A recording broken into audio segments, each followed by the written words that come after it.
best champions, if not his very best champion. A lot of the Golden Guardian highlights for their team fights have been him with the Felios, either with the Infernum or the Crescendum, pulling off some big plays for them. So they're very willing to trade that power due to their players, not just the champions. Meanwhile, if you jump ahead, I actually like the double solo lane lock-in from Evil Geniuses, even though we usually like to see saving for counter picks there, because both of them are very good blind picks. These are at the top of the list of blind picks for both top and mid lane in the set and Syndra. I like it because they're blind picks, and I also like it because they're so strong right now. It means that it could solve the issues that we've seen on both of these teams. I believe it's top 4 ISO death players in the league are the solo laners on these two teams. It means that's one of the big weaknesses. These guys need to shore up, stop giving away those free kills. And if you're on champions like Set that are damn near impossible to kill, or champions like Syndra that we know that Jizuke is able to play very well and able to stay safe if need be, they can fix that a little bit. Yep, both of these teams, like you're saying, have accrued quite a few deaths with their solo laners trying to split push in these isolated scenarios. So we'll have a battle at the top of the stats chart in this one. Well, the response to the Syndra there in the mid lane is Orianna. This is one of the most classic matchups of mid lane League of Legends. We've seen these two champions go head-to-head time and time again. And both junglers have yet to be picked. This is so rare, I feel like. Usually the junglers are among those first 3 to be picked up. Let's see how the bans go. I think it is becoming more common because with the transition of mid lane from, you know, assassins and Akali and stuff like that into a lot more of these control mages, there are more possible blind picks for these solo lanes, and they're trying to grab the strong ones early. For me personally, I always prefer the Syndra over the Orianna because I feel like it gives you more agency. With the Syndra on your level 6, you have this huge amount of threat that you have kill pressure on the Orianna, especially if the Orianna takes teleport instead of something like barrier. Yes, the Orianna can make a lot of plays with Shockwave for team plays, but you really have to continue to draft for that. And currently, Golden Guardians do not have a good delivery for a big Shockwave play. You like to see stuff like Jarvan to jump in there. Speaking of junglers that are not banned right now, they actually don't pick up the Jarvan. They show their solo laner first with the Mordekaiser into set, which for me is a meh kind of matchup into the set as far as the counter pick. And they're leaving the jungler for last. I say the jungle spot has to be occupied for Golden Guardians by somebody with a good dash to deliver Shockwave for them, because Mordekaiser's not it. I really want to see them use this for something special. One of the biggest pain points of draft, whenever I see a draft, I'm like, I don't like that one very much, is when red side uses 5th pick to take something that you could have taken 3 steps ago. I want to keep my eye on this one. It's Lee Sin and Rumble locked in for Evil Geniuses. Lee Sin and Rumble together.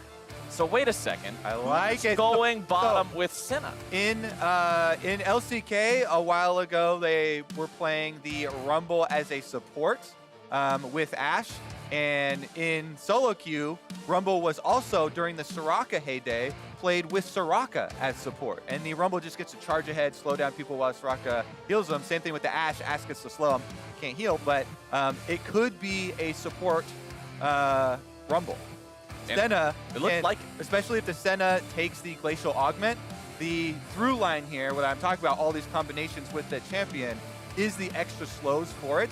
And you can actually push ahead. It makes even more sense with the Senna because your lane partner is a semi-carry. They get CS. So I really like this iteration. Just getting more farm onto the Rumble, which is technically going to be a support down on the bottom side, but provides so much power. Plus, one of the biggest power spikes for Rumble is around Dragon, and you're already bottom lane if you're support Rumble. Try and hit that level 6. And Sejuani, the final lock-in here for the Golden Guardians. They use this opportunity to not have to ban the counter in the Trundle away. They get to pick up Sejuani anyway into a matchup like Lee Sin that she will be able to heavily outscale in terms of teamfight usefulness, aside from a big flash kick play that the Lee might be able to have to be able to pull off himself later on. Yeah, the Sejuani does give you good initiation, right? Does have synergy with the Mordekaiser because Mordekaiser really benefits from extra crowd control, and since they're both melee, they can stack up the stuns. However, there isn't that like Rakan or Jarvan alley-oop with the Orianna ball that we were hoping for. So it just puts more pressure on Golden Glue to have good ball placement. So keep your eye on that Orianna ball placement. And same advice will go to Evil Geniuses. Don't walk on it. One win currently separating these two squads here in the standings. A win for EG ties them both up at 5 and 7. Golden Guardians, though, would love to put some more distance between themselves and the bottom half of the standings there, since it is all still so very close. Everybody's running off, drawing that line of scrimmage here to start things off. You can see Svenskeren walking into enemy territory, maybe looking to just keep an eye on where Closer might be. Yeah, you always want to try and use your specific matchup to the strengths that you draft right there. And Lee Sin trying to get intelligence early on the path that Closer can take can afford you so many options for the early game. Zazel's actually going to walk up here, and they're going for a little bit of a delayed invade. Seeing so many of these members, as you can see on the mini-map, if you mark each member, you know there's no danger on this invade. Every member of EG gets to mark their opponent on Golden Guardians, and so they move in for extra information. Well coordinated there by EG to just take a couple little advantageous trades. You could see Kumo bonking Hanser with a couple of punches there, as well as an early soul being picked up by Bang with the poke onto Keith. All right, so for those of you that skip Champion Select sometimes, taboo. We started. It's important. Yeah, we started talking about the Rumble Senna early on.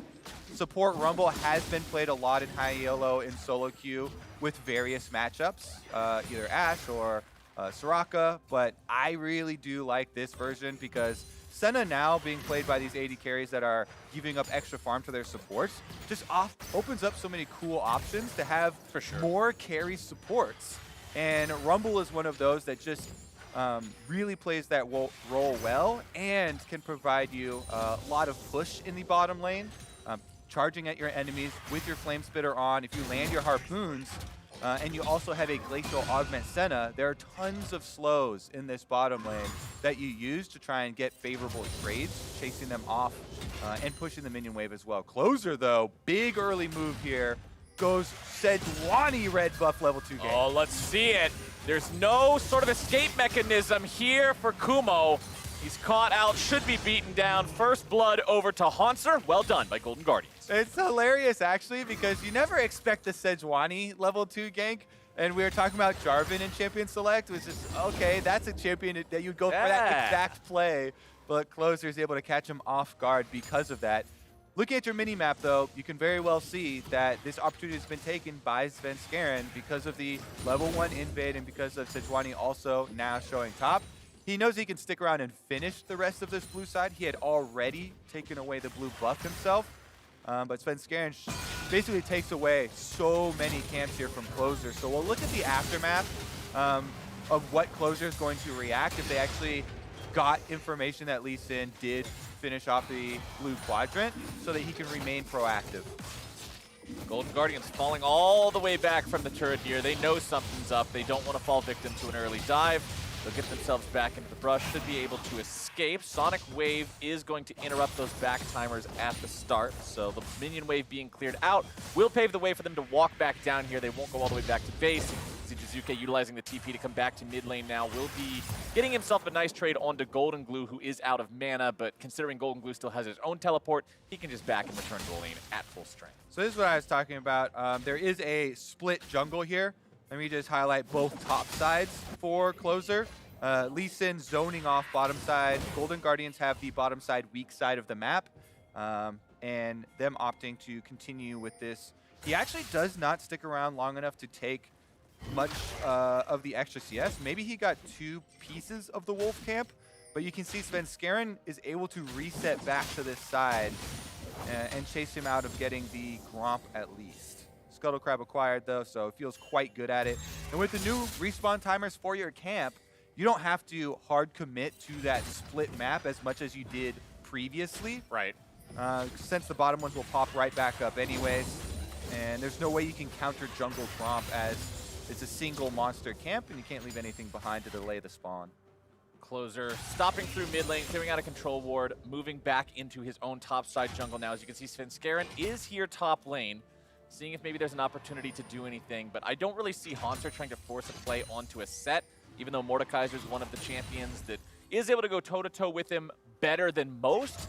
You still usually get punched around a bit trying to force trades onto set when they don't just happen to come your way. So nothing going to happen there. Svenskeren gets himself back to base. He'll pick up the challenging smite as well as a longsword, and he'll move into the bottom half of the map now as well. We'll see if either of these junglers can make more happen.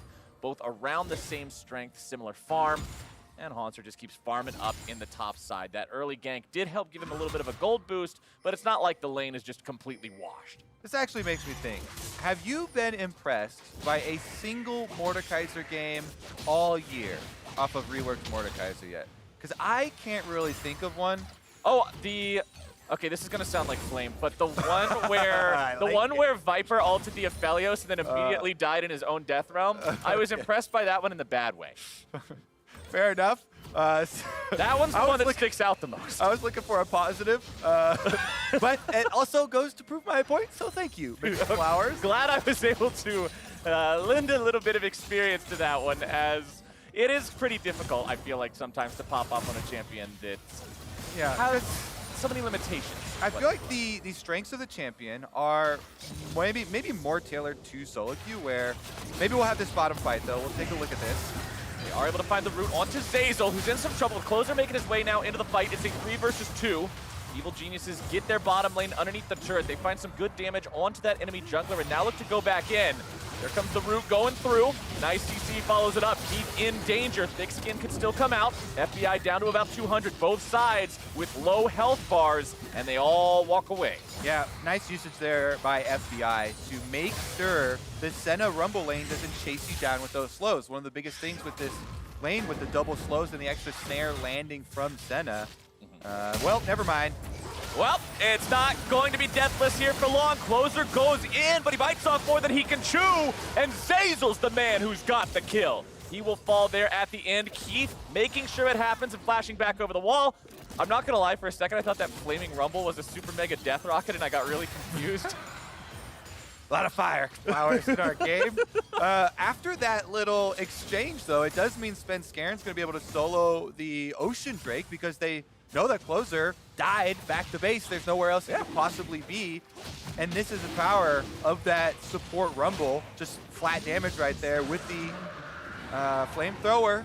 Able to get the counter kill, even though technically the surprise and advantage should have been on Golden Guardians. FBI's at the turret, you see. So really it's a 2v2 if the Aphelios is not there, and pops him out of the Devour there very quickly. Gets burned down in the exchange. Bang. Feels pretty good about that one.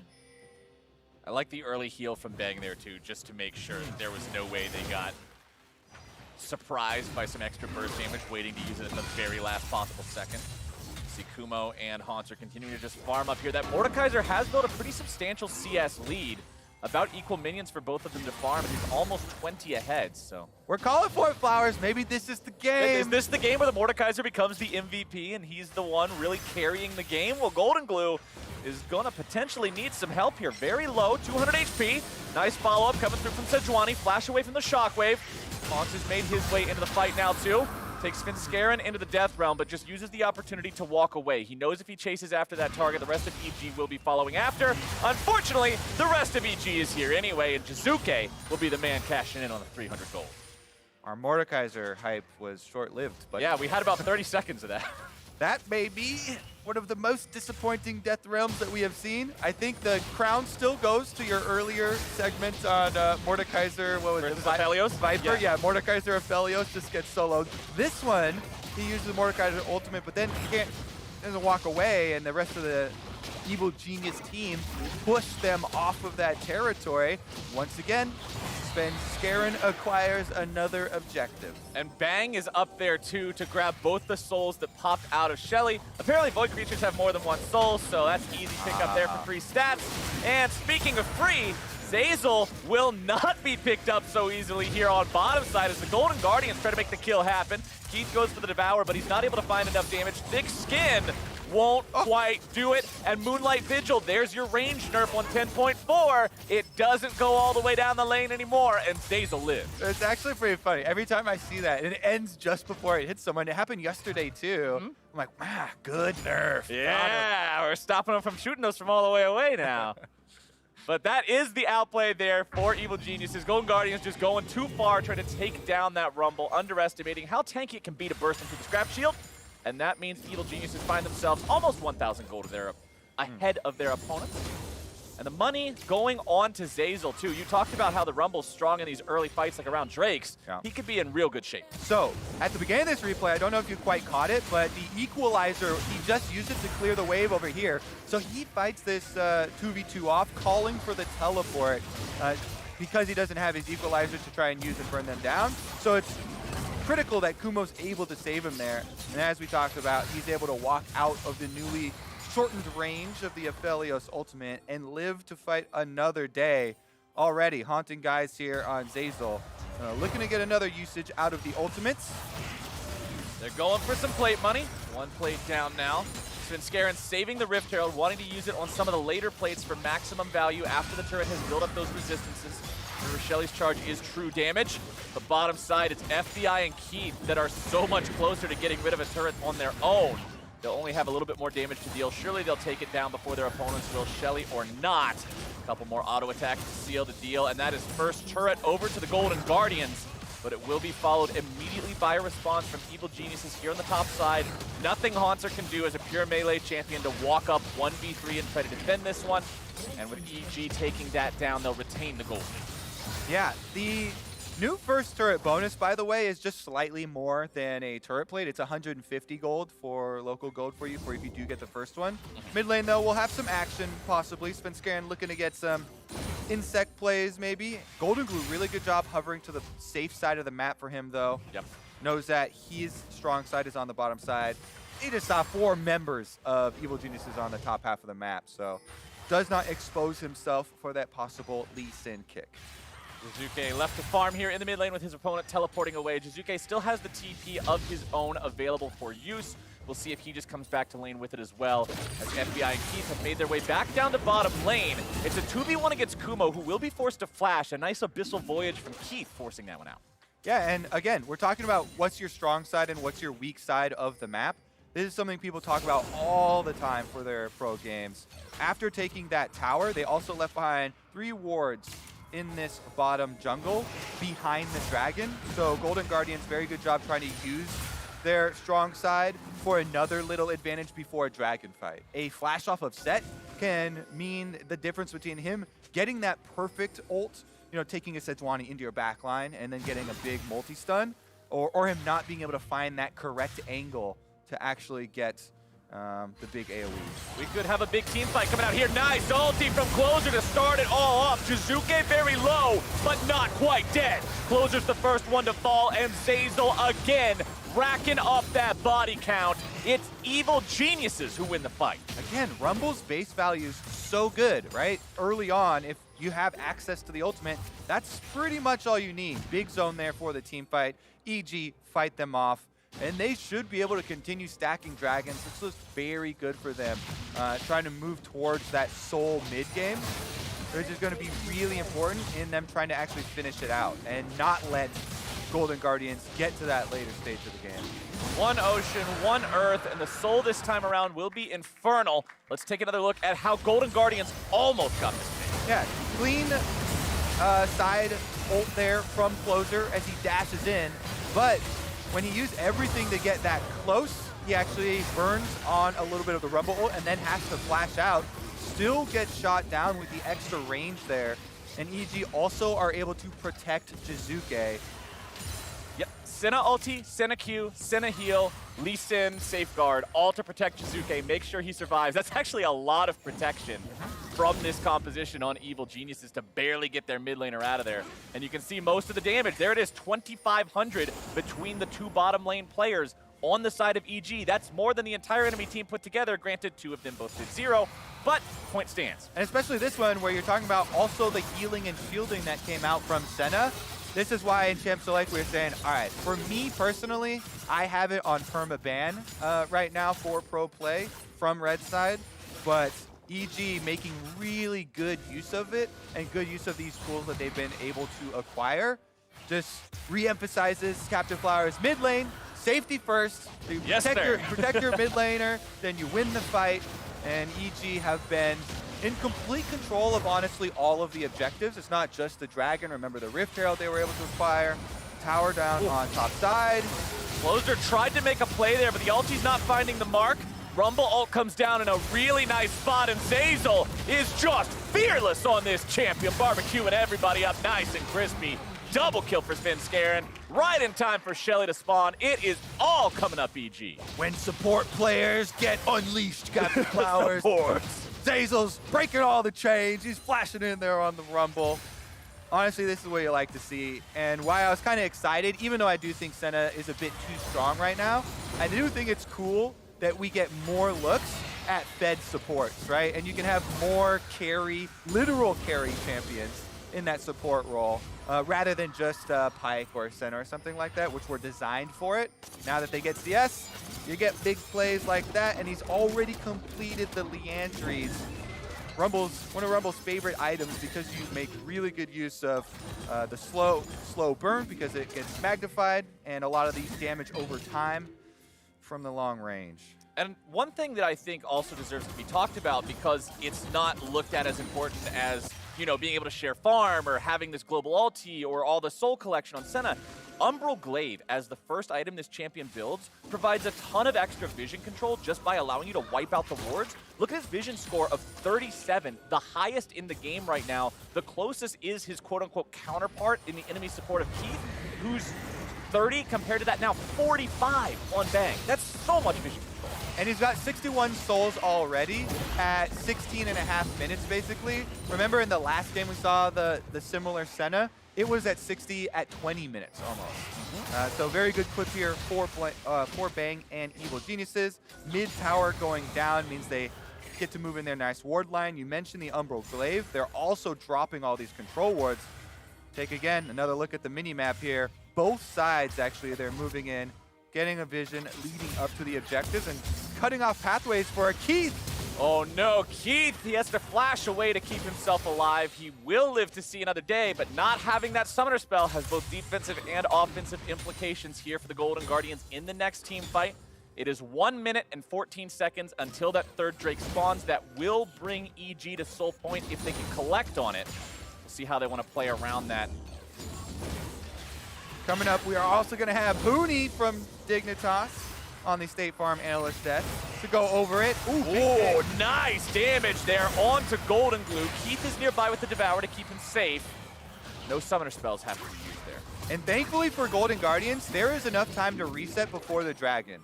The Soul Point Dragon here is very important, and they are at least hitting their single item power spikes. So even though they're behind right now, they do have options of trying to get into position to fight it.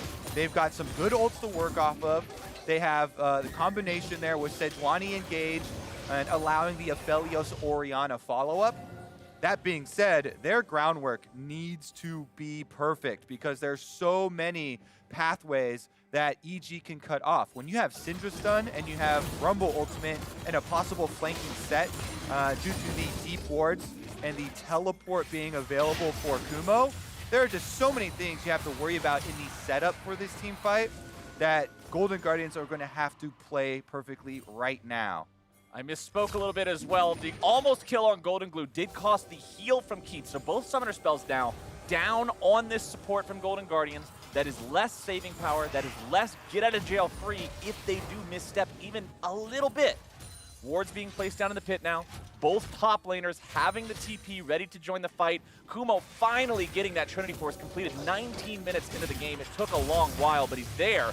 Keith now caught out. Remember, no summoner spells equals no way home, and Evil Geniuses will get themselves to that soul point.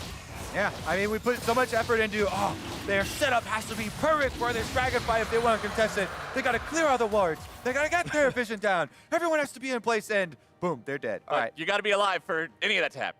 All right, really good job by EG, though. The timing here is definitely working out. They should be able to get their soul for this game since they have such a big advantage for the possible team fight. That was not really a fair fight between supports. First of all, it was 2v1, but also because it's a flame. Look like support v support to me. It's a flame horizon because of the Senna and what that does for you. So Zeyzal here really showing that he deserves these types of champions when you get paired with the fasting Senna, as it's being called.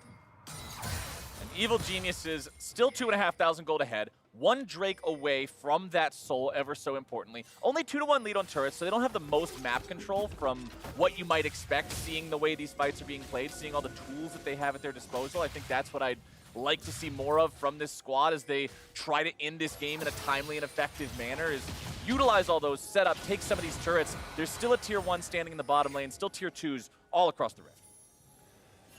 Gonna be very difficult. They're waiting for a brush surprise party.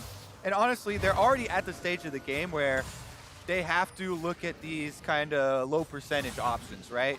Because their team comp doesn't have a lot of extra options. You can throw the Hail Mary and say, yo, Mordekaiser, like hard split push, okay? Hanser, Just you get over there. be a highlight Mordekaiser play. Make them remember this pick, because Mordekaiser does have lots of good 1v1 options at this point and can stall out if you throw someone to go gank him. Everyone always points out you can just ult the lower health member that's coming to gank you. Oftentimes you just ult the jungler, try and get your 1v1 and then pop out. So that is one possible thing that they can try and throw for their recovery here. And other than that, though, they have a lot of very standard tools that aren't going to give you a lot of surprise. And it seems to be methodical here from Evil Geniuses. They've moved all their vision over to the barren area of the map, as you can see, completely cutting off that area. Meanwhile, down bottom side, The collapse is coming in. Hanser is not going to get a very fair fight here on this one. He will go into the death round with Zeyzal and just beat the tar out of him with that mace. He'll make it a 1-for-1. Surely he falls on the back end of it, but he does manage to take somebody with him. yeah, he plays to the Mordekaiser strength. Right before, talking about, all right, ult the lowest health member that you can possibly kill who comes to gank you. Target Zeyzal there, even though it's a fed support rumble. It's still a rumble without his Zhonya's, can't buy the extra time, so Hanser does the best he can in that scenario, and it still results in Evil Geniuses also getting a kill, also taking a tower, and the rest of Golden Guardians don't really have an option on the other side of the map. Because they're so weak, they can't really do anything with the time that Hanser bought. And you can tell, well, let's just go ahead and watch the fight here again real quick as Hanser gets collapsed. Yep, good ultimate here from Kumo, ults him back, then backs off. Zeyzal first in there, in melee range. Hanser does a really good job using that shield, popping it for the heal back up, following with the flash to make sure he can get the auto kill before he pops out of the death realm. He just barely gets it in time and does trade flashes with Zeyzal. And then Nashor's Tooth that he went for second means he hits so hard and so fast, and Zeyzal is just so dead. He's got to be. The CC comes in, the damage follows it up, tongue over the wall from Keith, and Closer's the man to secure the kill. Golden Guardians doing, again, the best with what they have here. No flash after that flash trade between Zeyzal and Hanser, and they immediately attack it. Definitely good for this team to remain focused. Oh, the fun of playing against Syndra as a mobile champion.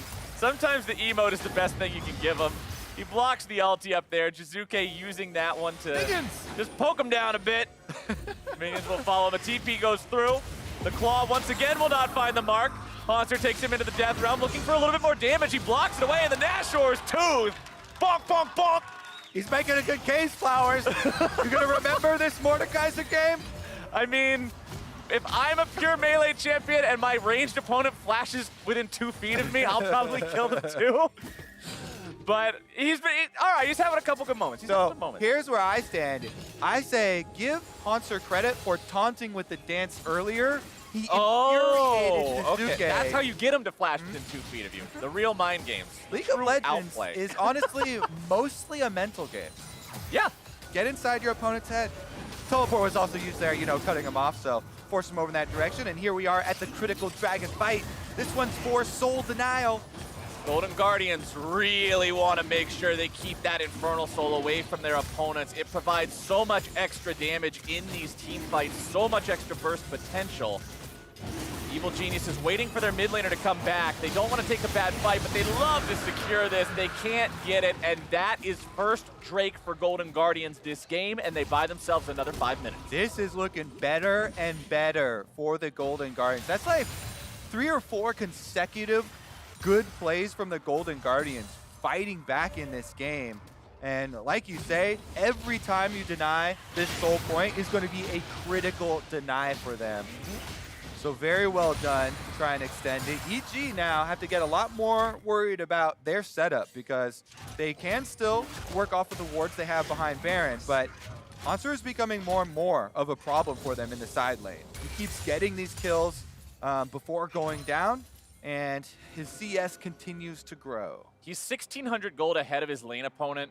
Kumo has one fully completed item and then pieces of others. He has the Jarm's Fist to build into Sterix. He has the stopwatch that can eventually build into a stone plate, but since they don't work towards the same thing, he's further away from a power spike of a second completed item, but we've already seen what Haunter can do with the Nashor's Tooth.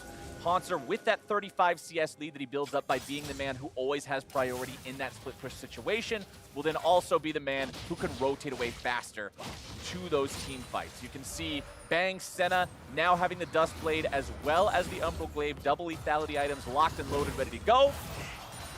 And we'll see if Golden Guardians can find themselves any more picks or if EG will go back to controlling the game as they did early on. That was an ult to check Baron coming out from Bang, so no Dawning Shadow here for the next couple minutes. Meanwhile, they are sending Syndra up to the top side there, and since Shizuke has no teleport, they do have to watch out for the hard engage from Golden Guardians. Closer's looking for it here over the wall. Nice little scouting Sonic Wave here from the Blind Monk. Svenskaren's able to suss out the possible engage and allow his split pushers to get a little bit further. One more wave pushed. Now both of them can collapse. As you're looking at the mini-map, it was just a quick one wave push, collapse down now through the river, and all 5 members are looking towards FBI and the rest of Golden Guardians.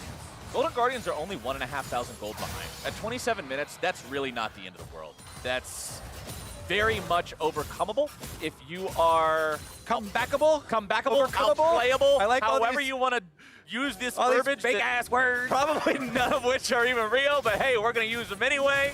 The Golden Guardians have outplay potential. Let's put it that way. I'm pretty sure every single thing in that sentence is in the dictionary, but it's still up to EG to try to find these team fights like they were finding earlier. Use that Rumble effectively. Zazel's gone from 3-1 to 3-3. He's been picked off twice, hasn't found what he's looking for, really. As we'll see, Closer look to make a play potentially here in the mid lane. Doesn't want to use the ulti there onto Svenskeren. He knows Lee Sin has the tools to get away. And when you don't have the ulti, it's not just the fact that you didn't get the kill, it's the fact that now your opponents don't have to play around the threat anymore.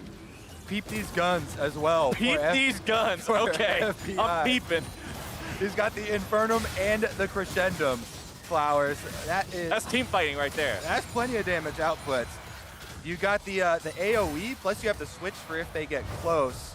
So respect being paid here by EG to the possibilities. Vision game also improving for Golden Guardians as they invest a lot of their resources around the Baron.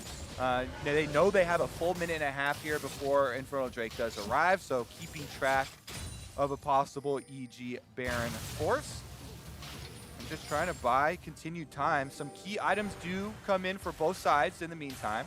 I really like the way that these change how you can actually pull out either a split push or a team fight. With the Zhonya's on Mordekaiser, not only do you go for the 1v1 ulting the easiest kill that comes to get you, but you buy even more time afterwards with the Zhonyas. Same thing can be said for Set, though, on the side of EG. Once you get Stone Plate, Set has no fear jumping right in to try and get that really good AoE and Haymaker because still going to do true damage itself.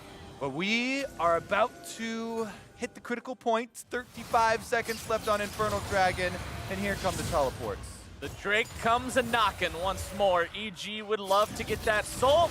We'll see if Golden Guardians can defend here yet again. The Equalizer goes down, finding its way onto Keith and FBI. Svenskaren's looking to get a kick, but a nice deny. A good devour coming through from Keith. Svenskaren is rooted up. He's going to be taken very low, but FBI is taken down. Kumo's got the kill on that one, and Zeyzal grabs a kill into Keith. Hanser is still trying to get some sort of a kill on someone in the back line, but he's just not able to do it here yet. Golden Blue nearly killed. Hanser buying time with the stasis. Shutdown credit over to Bang, and Evil Geniuses just annihilate the Golden Guardians. Incredible focus from EG. From moment one of this team fight, they go step by step. Everybody focusing the Aphelios. Even with a Tahm Kench and Flash up, they burn through all of his defensives, and then Kumo gets the great flank on set. Amazing team fight from him specifically. This young guy on EG, we had our eyes on the top lane, Flowers, how important it was going to be. He comes up critical in one of the big team fights where the game was very losable for them. You know, it could have slipped back into Golden Guardians' favor if they had defended another soul point. If they had won that fight, they would be the ones picking up Baron and Dragon right now. But because this is so good, so accurate, keep your eyes on FBI. Ultimate from Rumble, then the engage from Scaran forces Devour. After Devour, Kumo is able to ult Keith over there and flash his Haymaker in to finish off FBI. Then they come through, he collapses on Hanser. Look at the second Haymaker. He gets this one straight through Hanser onto Golden Glue, who flashes in there, so he's chunked out as well. And Bane finishes him over that wall. No member of EG going down in the fight at all. It was just such good coordination and team fight focus that is something we have not seen in all of Evil Genius's games. Very good improvement from these players. As you can tell, the split going on and on, it really being a big point of improvement. And with Infernal Soul and Baron both picked up, I'd say that's about as big of a team fight reward as you could possibly have in League of Legends. We'll see if they can finish the game with this push. Baron's still active here for just under 2 more minutes. They're pushing 2 different lanes at once, bottom and mid, both under pressure. Hanser at about half HP, Kumo leading the charge, enchanting the minions. Bang right behind him just to make sure Golden Guardians doesn't try anything tricky. Zeyzal is keeping mid lane buffed up as well. With Rumble, you can easily help the fight in bottom side with your Equalizer if Golden Guardians tries to collapse as you rotate over. And they'll keep that pressure alive. Golden Guardians heavily on the defense for the next 90 seconds. Yeah, you can say that again. Super heavy defense. They are overburdened with defense right now, Flowers. We mentioned the last 3 minutes. As soon as we saw that team fight victory, you're like, okay, this one just went from pretty close to the line of scrimmage to overwhelming EG advantage. And here they go. Baron buff on, Infernal Dragon explosions aplenty. Equalizer comes down and takes the front line of the Golden Guardians down to about half HP. Dawning Shadow doesn't do a lot of anything, and they aren't able to actually break either of the inhibitor turrets yet. For Golden Guardians, I'd say you'd call that a win. For sure. Talking about the heavy defense, they were able to withstand for now. I think EG should keep up the pressure. Don't relent on this. Keep pushing the waves. They've actually split into all 3 lanes. They only have 30 seconds left on the Baron, so it looks like they have made the call just to get the outer turret and not force on the inhibitor turrets. It is free gold. I like it. Yeah, I mean, they're a little bit worried about losing that team fight, the last team fight, forcing under tower. They can slowly try and whittle away, but Baron will time out in 10 more seconds, and Golden Guardians can continue to wave clear. Bottom lane turret will fall critically right before the Baron buff dissipates, and that means that if Evil Geniuses want to force a fight, oh my goodness! Well, bye, Aphelios. Syndra gets the outplay there. It is kind of nice to see Aphelios get 200 years. Syndra, the original Unleashed power. Ah, yes! Able to get the ultimate down in time so he can trade. That's a worthy sacrifice there, Chizuke. Well done. Yeah, they got inside the base, so now there are multiple exposed inhibitors and one down, of course, on the top side. Golden Guardians, they still have something to work with, but it has become so difficult now with the extra soul. That's not going to go away. Here's another look at how they flanked Chizuke. He's in a 3v1, so pop down your Qs and unleash the R. WQR, 100-0 through a Maw of Malmortius. He just has too much damage with Rabadon's, Ludens, and a Void Staff all working together. Maw of Malmortius, it's nice to have that little shield, but against all that, I don't think so. Evil Geniuses, as you already stated, they don't even have to worry about the turrets anymore. They can force a fight. The enemy base might as well be open ground on those inhibs. Baron, alive in just under 2 minutes. Elder Drake, about a minute and a half. I think if you're Golden Guardians, that Elder Drake is kind of your last-ditch hope. You somehow try to steal it, then go for a team fight that you win thanks to the power of the Dragon Lasers, and that's about it. It's almost 9,000 gold separating the teams. It's getting pretty bleak here as Evil Geniuses continue looking to push up. Shockwave won't find anybody thanks to the stasis, and here comes Kumo slamming him back into the rest of the team. Evil Geniuses continuing to push forward. Equalizer laid down, but won't get a whole lot of profit from that one. Honestly, a lot spent there from both sides for not a lot of gain. Yeah, I'd say in the end, Golden Guardian's pretty happy with it, being able to save FBI from the flank from Kumo. Summoner spells, only the flash was used from Kumo for EG for that. So everybody is saving their resources for the Elder Dragon fight. Like you're talking about, Flowers, Golden Guardians, if you don't believe in dragons, you better start believing right now. Yup. Because that is the way. And he's caught. Well, Honster's now stuck in a 1v5, but he'll turn it into a 1v1 against Zeyzal here yet again. Zeyzal is just being picked on by these guys. Feels bad, but Haunter buying the time there with the Zonias. He's able to be gobbled up and saved by Keith, and the Golden Guardians may have turned this around at the most critical of moments. Haunter, again, taking advantage of the fact that he can ult this Rumble. Remember that Mordekaiser, Captain Flowers. Haunter does it again. You think you've caught him, he buys time. Can't talk about this enough for the champion. It's the greatest strength, split pushing there. He gets the solo kill. And the best part for them is that Zeyzal's also there for the Devour afterwards. Haunter flashes away, still grabs him up in the tummy, makes sure he doesn't die, setting up for this Elder Dragon. 15 seconds left on Zeyzal, who does have teleport. If they want to go, they got to go now. You cannot afford to have Rumble TPN and equalize your entire team. This will very likely determine the game here for the Golden Guardians. If this gets stolen, it's all she wrote. But they're on to the Elder Dragon. TP coming in now. Haunter once again utilizing the Death Realm. Since Garen is stuck inside, there's no opportunity for the jungler to make a steal with a smite. The Elder Drake's going to be secured by Closer, but where's the fight going to go from here? FBI escaping over the wall. It's Golden Guardians trying to get away, trying to get back home. FBI attacking the Krugs to heal back up. He's going to use his own teleport to escape. Golden Glue completes his back. Everybody else is going to back successfully. Haunter trades his life for an Elder Drake, but now Evil Geniuses make their way onto the Baron. We're in the end game now, baby. Elder Dragon taken by Golden Guardians. What a heist by them. Really well played to get that objective. So critical in their survival in this game. Evil Geniuses will take the Baron afterwards, but with the Elder Dragon for a minute and 45 seconds, that is combat power that you do not trifle with. No. Getting that execute is so critical for the Golden Guardians, and Haunter will be back up in time for defense here. So they can whittle off a lot of the time of Baron. The Baron picked up afterwards is going to last much longer, of course, before Golden Guardians are well. But once again, Mordekaiser ultimate on the enemy jungler takes him into the Death Realm, so there's no chance at Svenskeren stealing it. That allows Golden Guardians to make this call. Hey, we got to burn this dragon down. Haunter sacrificed himself and his ultimate to make sure that the team can make the team play. They do get the objective, and they get out the back as well, so that they can actually still wear that buff. And this one is a closey. Evil Geniuses want to avoid this last minute of Elder, and then they'll have a little over 1 minute of Baron to try to make some sort of a move with. Golden Guardians would love to force a fight on them if given the opportunity. Maybe a nice Sejuani ulti while that Elder is still available.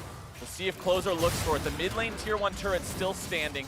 Golden Guardians trying to play this one safely. FBI, no flash here on the Aphelios. There's no stopwatch, there's no GA. We've already talked about how the Maw is not enough. His positioning needs to be precise to avoid getting instantly killed here in these fights. We'll get stunned up there by the Senna. Another turret placed down, and the Golden Guardians will continue to push. Tier 1 turret surely falls here. No problem. And their eyes have got to be on this Syndra. I mean, this is a late game split pushing Syndra in the side lane here with no teleport. Jizuke is going to be able to just Baron empowered recall out. And the Golden Guardians do push down, finally, that mid lane outer turret, but there's a ward that has spotted them in this brush, so no surprise play will follow up. Elder Drake is gone. The pendulum has swung back to the side of the Evil Geniuses, and they are once again on the aggressive. They're 7,000 gold ahead. They've got 45 seconds to utilize this Baron push and try to smash these inhibitors of Golden Guardians, keep them in their base for the rest of this game. But GG are at a spot where they look to hold here at the gate of the base. Everyone's ready to go. Two things to keep your eyes on for this last team fight here. The ball for Orianna. Golden Glue trying to place this Orianna ball back behind Jizuke and Bang. It's going to be difficult because they both have flashes. The other thing to keep your eye on is FBI. You mentioned it, Captain Flowers. He's got no escapes besides Tom Kench. Mid lane inhibitor is just being beaten down, already at 1/3 HP. EG may be able to grab this one for free. Golden Glue still hanging out there in the top side.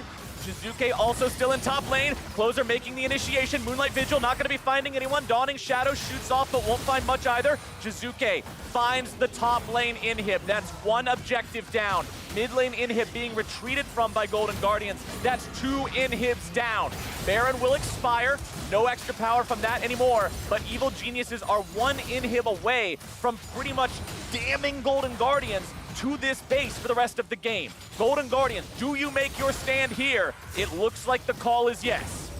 They have to hard force with a Sejuani ultimate. That is their only way to pin down Evil Geniuses. Shockwave finds Zazel, takes him below half, but Golden Glue instantly going to be half HP now as well. Super Soaker fired off, Equalizer goes down. Golden Glue stunned up, gobbled away by Keith. Damage down on Akumo, who's able to find the Haymaker into the back lines. Golden Glue retreating all the way back into the fountain. Haunter's got the ulti down onto Jizuke. Still looking to bring down that hammer, but he's stunned back against the wall and has to retreat. The Claw won't find much. Stasis gonna buy a little bit more time. Evil Geniuses have some critically low health bars, but FBI cannot find the killing blows. FBI, get out of my base! But he's shouting now, and he does it, but at the cost of all 3 inhibitors.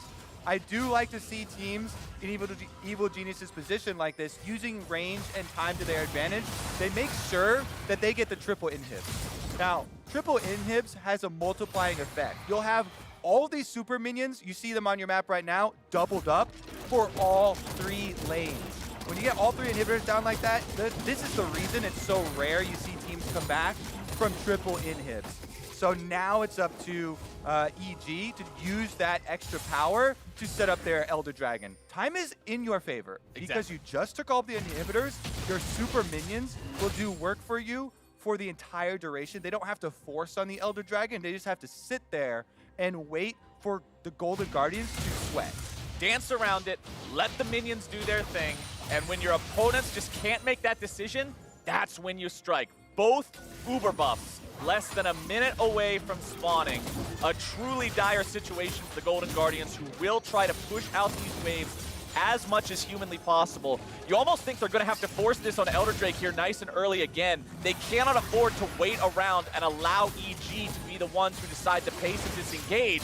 Keith finds 1 lick onto a target. Closer looking to find the CC down on a Bang, but now it's going to be Kumo mounting the counterattack. Keith taken very low. Has to gobble up FBI, who flashes away, but he's going to be 200 HP. Into the back line, continues the Evil Geniuses. Shockwave's not going to find a lot. Spin Scarret kills off Golden Glue. It's a 2 for 0 here so far, and with FBI down, that is surely the game. Golden Guardians, they put up a valiant fight. They fall in the final skirmish there, and with the inhibitors already gone, it's all over but the victory march. Yep, that's going to be a GG for EG versus GG. Captain That was clean. F. I like that. That was clean until the very end. Either way, that's the Nexus exploding there. Evil Geniuses take down the Golden Guardians and tie them up in the standings.